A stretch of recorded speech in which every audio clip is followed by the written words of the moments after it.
Hey, Mike. So today's topic is number 4 of our entrepreneurial must series. And the name of the topic is You Must Get Started. I see so many entrepreneurs, or entrepreneurs or budding entrepreneurs who have ideas in their mind and they're just dreaming about the ideas, but never, or even improving their business. They have tons of ideas, but never take action into this thing because they're trying to perfect the situation. Would you like to say something about that? Yeah, I think what's the phrase? Analysis by paralysis or paralysis by analysis. Yeah. Perfection is never going to happen, right? Yeah. I don't care how good you are, how much time you put in, how much effort. Perfection is never going to happen. So the thing is, get started, and it's got to be like viable. You've got to have an idea. But I know I've made the mistake. I developed 2 products. The first one took me like 9 months, and then I didn't find a market. So that was 9 months. And I must be a very slow learner because I did it again. It was another like 9 months I spent doing a really good product to stop businesses failing. Yeah. And again, I wasn't able to make it. Right. Yeah. So yeah. There's something called the MVP, minimal viable product. Yes. Okay. Yeah. Would you like to say something about that, Sandeep? Yeah, I think MVP is minimal viable product. Understand the market and understand their pain point and all that, and then make something which solves one of the pain point or maybe 2 of the pain points, not the whole entire things. Because if you start building for the entire thing and then it bombs, or what if you mess the entire understanding like I did not understand the aspirations and difficulties and the pain points of the immigrants, and I started thinking that I will become Tony Robbins of immigrants, right? So I was wrong there. So that's why it's better, whatever you think, whatever you do a survey, make a product, test it right away with the bare minimum things, bare minimum bells and whistles. Just go and test it so that when the rubber hits the road, at that point whether somebody's buying it or not, or what feedback you got, or it's just crickets. There's just silence. And silence is very bad in our in entrepreneurial world. Am I correct? In marketing is basically direct response. If your phone's not ringing, if people are not taking action, your marketing's not working. Yeah. But with MVP, you may not even have to do any work. You just have the idea on it, and then you float the idea and see if people buy. And if people buy, then you scramble and make the product, right? But you should have an idea, but you don't put too much time into developing it. So you can make a website very cheaply and do Facebook ads or Google ads or whatever just to see. Yeah. And I think we're telling people our vulnerabilities also we went wrong, so that we can share our journey, and also sharing the maybe 50, 60 years of our common experience with people and observing and being the leaders in our industry.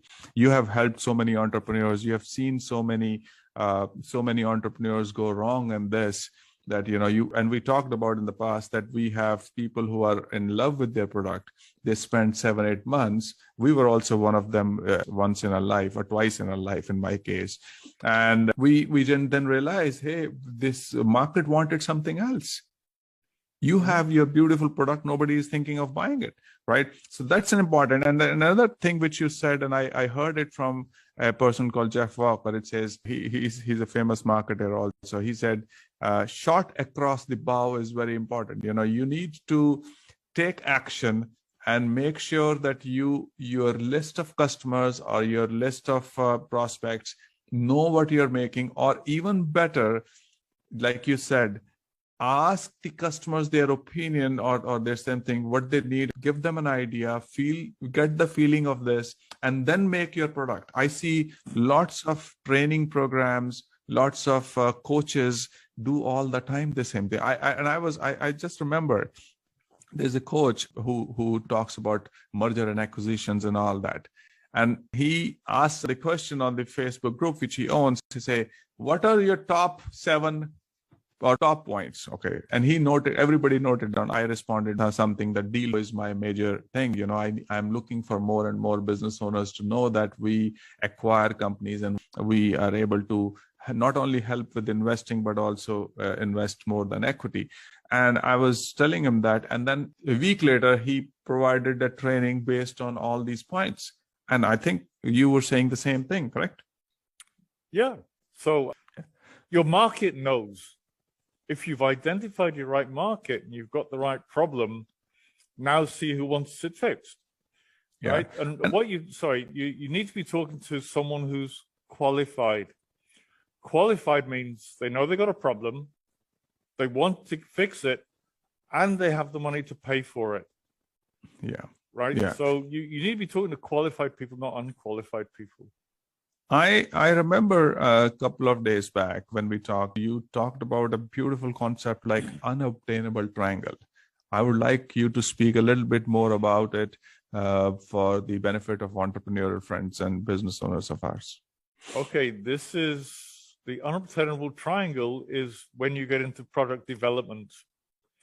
So the unobtainable product, the unobtainable triangle, obviously there's 3 points. It is speed, quality, and price. And you can have any 2. You can have great quality, you can have it fast, but it is not going to be cheap.